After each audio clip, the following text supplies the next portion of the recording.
Okay, so in our last video, we talked about solutions algebraically. How if we're given a function, how can we find if it's differential, if it's the solution to a differential equation? Well, here we've done it algebraically. Now I'm going to look at it graphically. And I'm just going to ask us to remember a few facts. That dy over dx, our derivative of y with respect to x, is our slope. And so what does that mean? If our slope is 0, we have a horizontal line. If our slope is undefined, we have a vertical line. If our slope is greater than 0, if our slope is positive, we're increasing. If our slope is less than 0, we're decreasing. These are the four symbols I'm going to be using a lot on this, by the way. Okay, so how do we apply this to a graph? Well, we're actually going to end up sketching our slope fields. And what I mean by slope field is depending on, well, let me actually bring this point up. When we integrate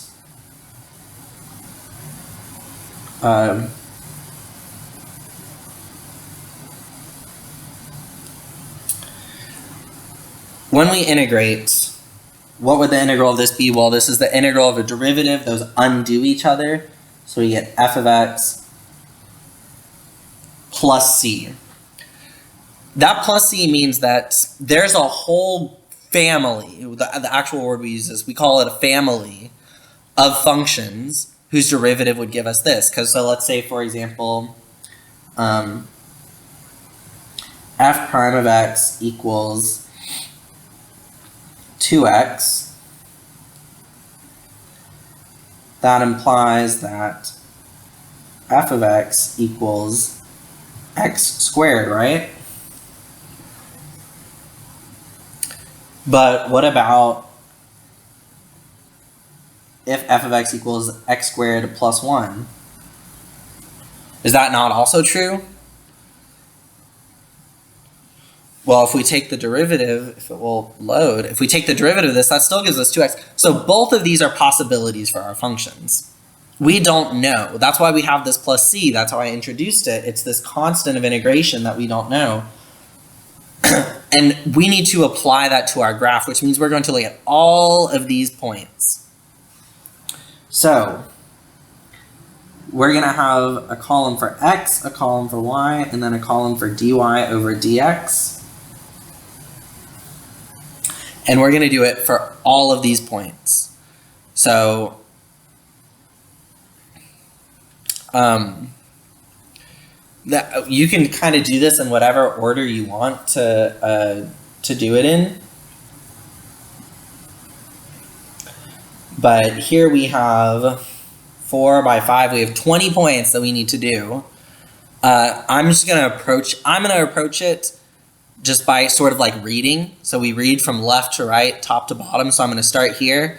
-2, 2. And then I'm going to move here, -1, 2. Then 0, 2. Then 1, 2. I need to start writing smaller. Then 2, 2. And I'm filling that in on my table here. And now we did all this first row. Now I'm going to come to the second row. I'm going to do -2, 1. -1, 1. Not negative 0. 0, 1. And 1, 1, 1. And 2, 1. And let's just start with those for now. This is going to get a little overwhelming. Normally I won't have us do ones that are this big, but I want to kind of make sure we get the point. And I'll end up drawing another table here in a second, but -2, 2, well, what is our dy over dx at that point? Negative x, so +2 divided by 2, that's just 1. This is a, well, let me just fill out all the table first, and then I'll go and put stuff on the slope field. -1 This is going to -1 times +1 divided by 2. This is 1/2. You can go ahead and fill in the slope field, or this part of the table on your own. I'm not going to keep doing it. I'm just going to fill it in really quickly.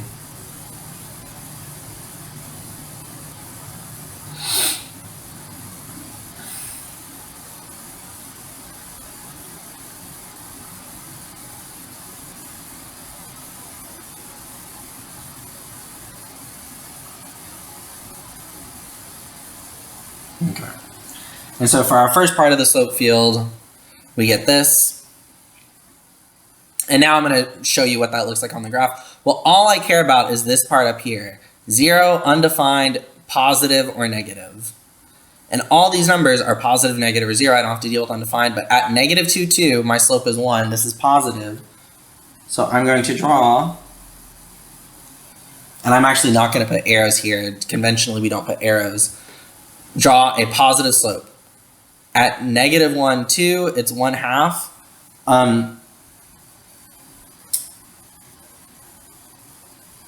Oh shoot, I messed up and accidentally drew an arrow. I'm still going to draw a positive slope, and this is where you get kind of artistic skills can be demonstrated here. 1 is greater than 1/2, so this slope is going to be, this line is going to be steeper than that line. I don't super care about that part on your sketch when we get to sketching. And then we have 0, and then it's -1/2, and then -1. I think drawing it that way will help you, but most of the time you're going to be given the slope field and you have to interpret data from the slope field. But right now I'm going forwards. So that's what our first one looks like. If we go to our second one, so that's here where y is 1. It's 2, 1, 0, -1, -2. So it's really positive, and then less positive, and then 0, and then a little negative, and then very negative. So how I'm sort of showing the difference between +2 and +1 is this is steeper than that, and then this is steeper than that. As you can see, we're kind of getting a nice little curve here.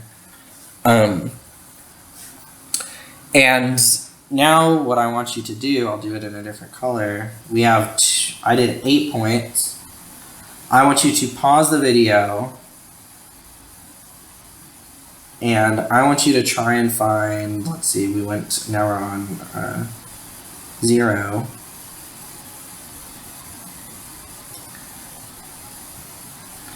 I want you to try and pause the video and try and do the bottom half of our slope field. So I started the table for you, and when I come back, I'm going to have the whole table, and then we'll fill in the graph together. But you can try and do the graph on your own as well. So pause the video, try and get that on your own. Okay, and what we should have gotten for our tables, we should have gotten all these values. Now let's go through and do the graph. Well, when y is 0, our function is undefined. So that means that at all of these points, we're going to end up having a vertical line, because that's what it means for our slope to be undefined. It's kind of hard to see. This is a little darker blue than I realized. I thought this was my light blue. Oh no, I understand. Okay, I picked my dark blue on accident. And then here, -2, -1, 0, 1, 2. So -2, -1, 0, 1, 2. It looks something like this. It's kind of symmetrical, and we get this nice looking shape. This is our slope field, and later in the video we're going to interpret something from this slope field, but for now I just want us to practice drawing it. So again, I gave you another slope field. This time there's only 12 points instead of 16. You don't have to follow the same order that I did, by the way. If you wanted to just go strictly left to right, you could. If you wanted to do it in some random order, you can, but I just did it that way for my own demonstrations. So now what I want you to do is I want you to go ahead and try and draw this slope field. And when I come back, I'm going to actually have it all drawn, and I'll talk through it kind of quickly. So pause the video and try and draw this slope field.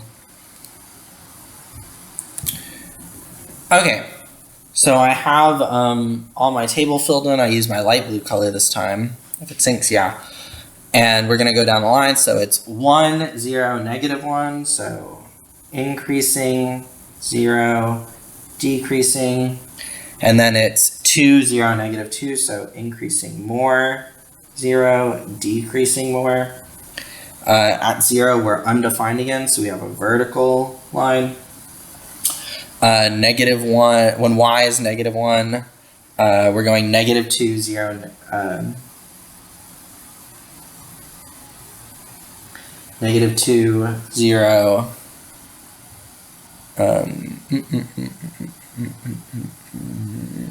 +2, and then -1, 0, +1. Your graph should look something like this.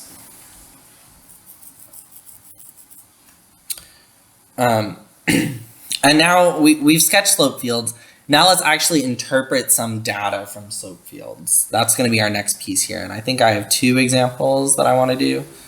2 or 3? 1, 2, yeah, 3 examples. Okay.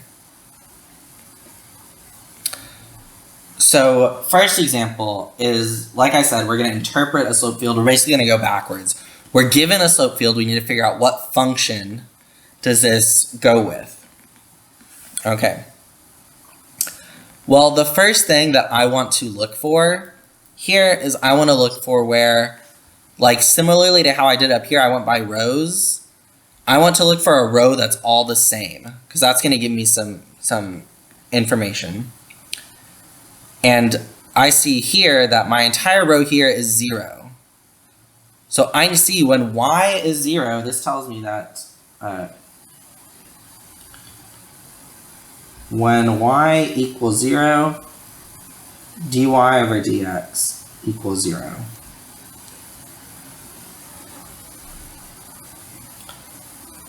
So let's see if we can eliminate any answers based off of that. So if y is 0, this whole thing goes to 0. If y is 0, this whole thing goes to 0. If y is 0, this whole thing goes to 0. If y is 0, we still have an x left over. So that means that I can eliminate this one because my whole thing didn't go to 0. And this one doesn't have a y in it, so when y is 0, it doesn't even matter. So those two we can eliminate right off the bat. So that's just a sort of testing strategy we can use. And now, just as I looked for a row, a row that was the same thing, let's look, and we have a column that's all the same thing as well. And this is when x is -1.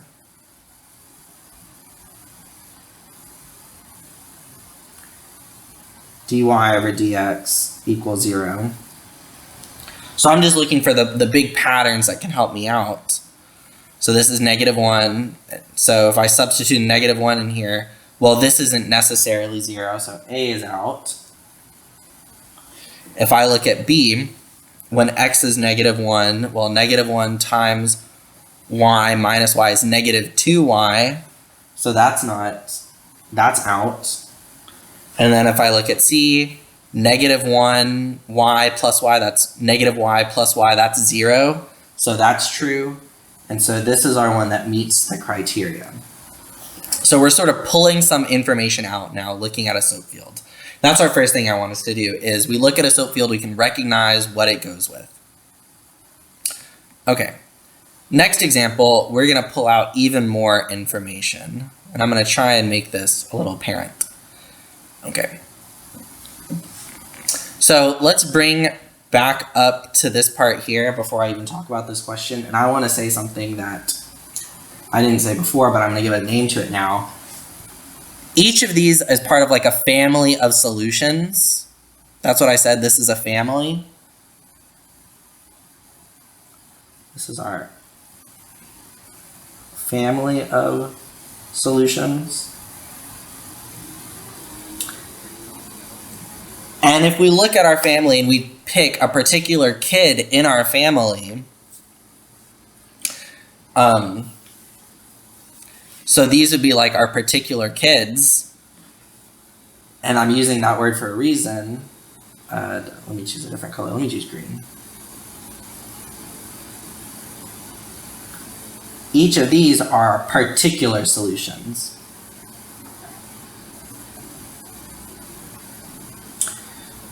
So our family is when we have C. This is just our generic family. This is everybody in the family. But if we pick a specific kid or aunt or grandma, whatever, and there's a lot of people, and there's actually infinite people in this family. The people keep making babies, which is a problem. Well, not necessarily a problem, but their family's really big. We get all these particular solutions, all these particular kids in the family.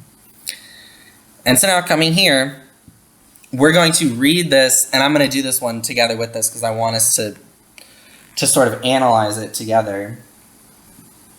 Because now what this is talking about is if we're talking, this is our whole family. This slope curve is our whole family, but it's asking us to look at specific kids. It's looking at to look at particular solutions. So let's start with this one. The graph of the particular solution that satisfies f of 1 equals -1. So what I'm going to do, I'm going to color code this one red. We're going to let me put a red star here. This one's going to be red. So I'm going to look for this spot on my graph. F of 1 equals -1, and I'm going to put a dot there.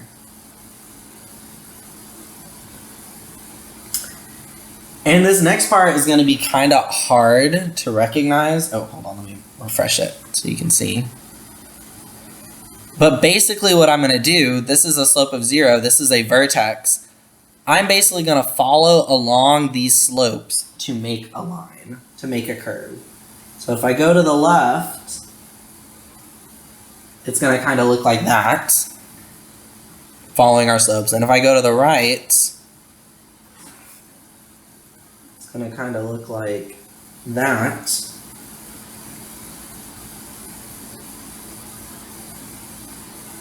And just to add a little bit more direction on that, since this line is horizontal, I'm looking to the left and right. All right, let me just go this way. I'm looking to the left. Since this line is slanted diagonally down, I'm going diagonal left. Since this one is diagonal left, I'm going diagonal left, and but it's getting sharper and sharper, so I'm getting like that. And this one here, I'm going to the right and then following that line right there. So that's sort of a more meticulous way of how I'm doing it. So now let's look at this.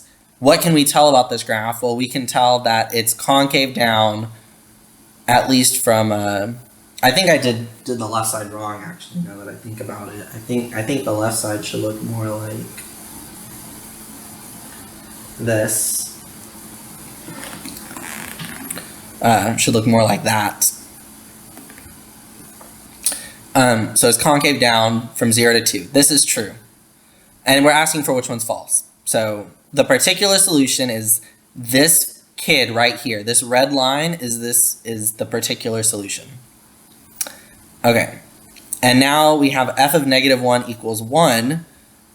Let's look at that one. That's the point -1, 1. So that's right here.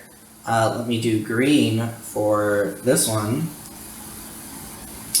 -1, 1, I'm going to put a point. And if I'm going to the left, I'm kind of following these lines here to get that. And then if I'm going to the right, I'm kind of following these lines here to get that. And what can we tell about this graph? Well, we can tell this graph is concave up. We can tell where it's decreasing, where it's increasing, but it's asking is it concave up on the interval -1 to 0, and it is concave up on that interval. Okay, so this one's true as well. Let's look at our third kid. Like I said, it's a big family. Well, I say that. I don't know how big y'all's families are. I'm an only child, so to me, any family that has more than one kid in it is a big family. That is my definition of a big family. If that's a true definition, probably not. because people have all sorts of things, but to me, like, the idea of having even a single sibling is a big family. Okay, this one is f of 0 equals 0. So we're at this point right here.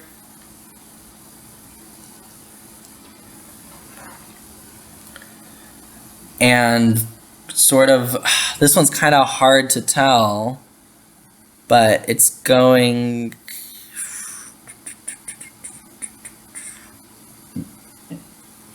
This one is hard to tell. But if I'm interpreting it correctly, it looks to me like we're going this way. So we're going like this, to the right, and to the left, we're going like...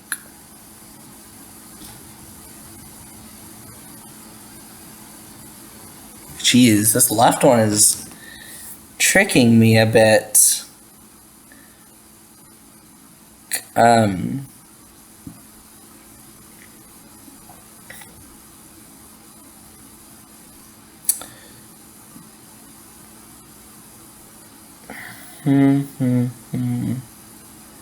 Maybe it's like this?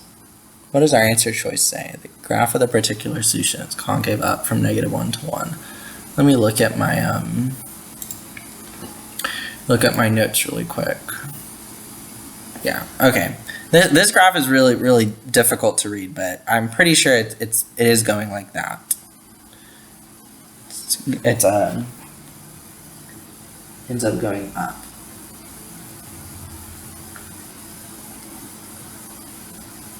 And the reason, part of the thing that was throwing me off here is if I tried to go concave down, well, these slopes are negative, so I wouldn't be matching the slope if I tried going along one of these lines here. So that's why it was tripping me up. So this one says, or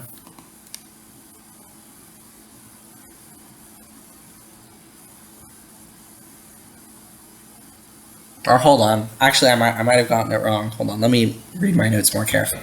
Okay, I do have it. I do have it right. Okay, so now let's look at this. We're concave up from -2 to 0. We're concave down from 0 to 2. If we look at this, it's saying that we're concave up from -1 to 1. Well, that's not true because we switch from concave up to concave down at 0. So this kid is the liar in the family. See, and just for we'll look at this one too, because this is talking about the same kid. It's talking about our particular kid, f of 0 equals 0. If we look here, as you just said, I said it changes from concave up to concave down. That means it's a point of inflection. Our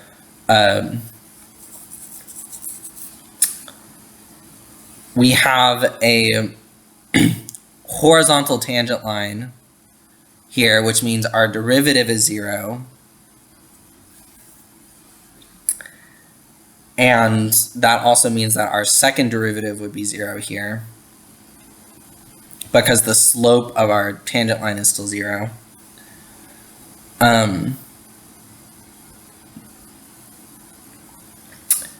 And we're switching from concave up to concave. Actually, I take back the second thing I said about this always being a point of inflection, but we can tell it's going from concave up to concave down.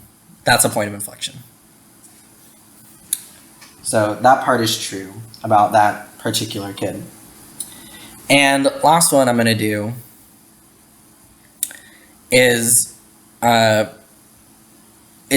given our slope field, and we want to figure out what kid on this slope field satisfies this equation, y of 0 equals 0. So let's actually look at our slope field. Let's look at our initial condition, y of 0 equals 0. Put a point right there.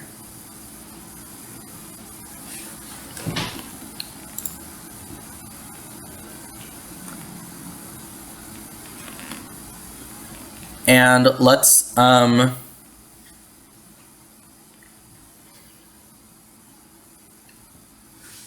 look at our slope fields. Well, to the left, it looks like we're going like that. And to the right, it looks like we're going like that. So it's going to end up looking like this. Something like that. And now let's match it. Okay.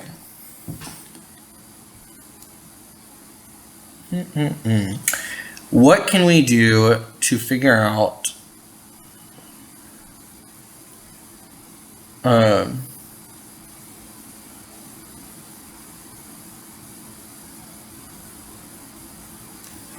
to figure this out? This is going to require a little bit of brain work.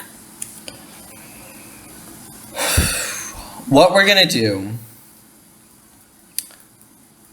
is we are actually going to look at these functions and we're going to look at the derivative of them. So let's take the derivative. Sorry, excuse me. For each of these, we get dy over dx equals, I'll do the first one and then you can pause the video and do the other ones. We're going to get sine of x.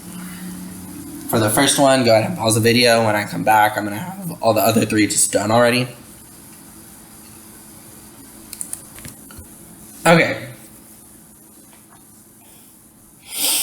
So we found our derivatives. And what we're actually going to check here is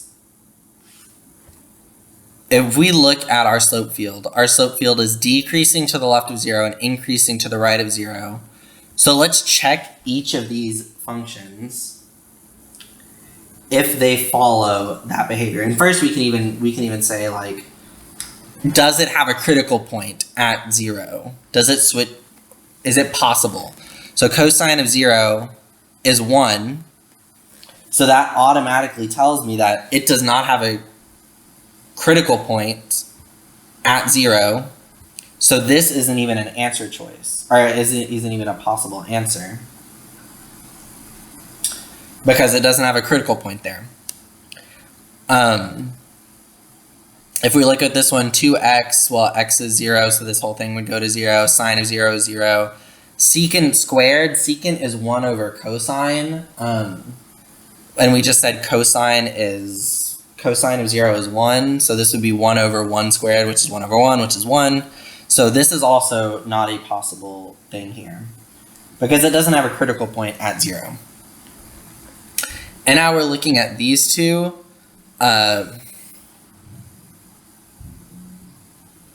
So we're looking to the left and right of 0.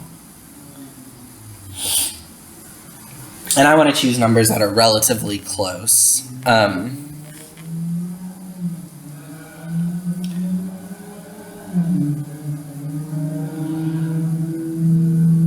So I'm going to start with this one actually, because I want to make an observation here.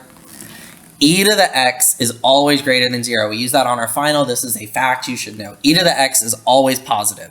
So this is always positive no matter what number I put. This one, okay, this question is really tricky, by the way. Very tricky question. But this is always positive. 2 to the x, if I put a negative number there, it's going to be negative, and I put a thing there, it's going to be positive. So that's a good sign. This is matching so far. And let's look at sine of x. Well, if I do sine of a negative number, let's choose negative pi over 3. That's the fourth quadrant. Cosine is sine is negative there. And then if I choose a positive number, I'll choose something in the first quadrant. Sine is positive. So both of these are, as we can tell, satisfying this. So this next piece is the part that makes it really tricky, and I kind of don't like this. But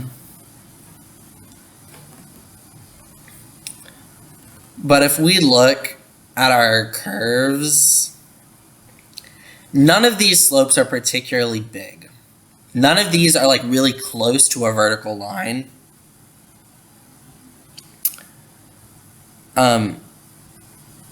But this right here e to the x squared gets really big really fast.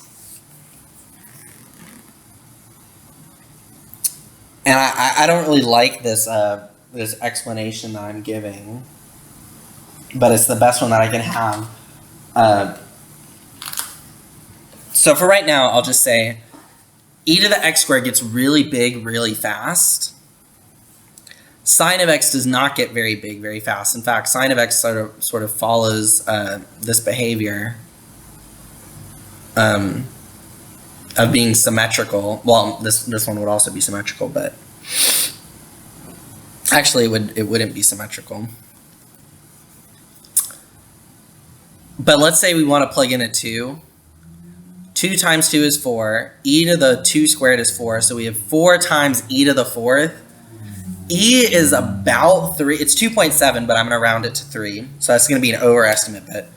3 to the 4th is 3, 9, 27, 81. 81 times 4 is a really big number. 234, I think. 81 times 4. 80 times 4, 300.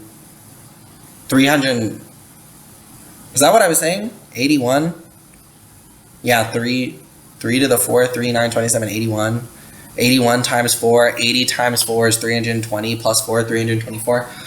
This would have a slope of 324, a little less. It's an over approximation than 324. That would be really steep, a really steep line here. And we don't have a really steep line there. So this answer really doesn't make sense.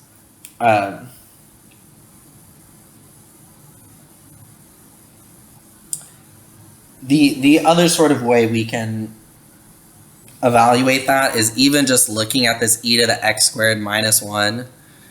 If we substitute in 2, 2 squared is 4, e to the 4th minus 1. Again, I said that's really close to like 81. This graph doesn't go near 81 on 2. Like even if I followed like the steepest slope field I possibly could, I wouldn't get there. So it really doesn't make sense. And if you have questions about that, let me know, because I don't think that explanation is the best explanation I can give. But I don't want to keep dragging on this video. So thank you for watching.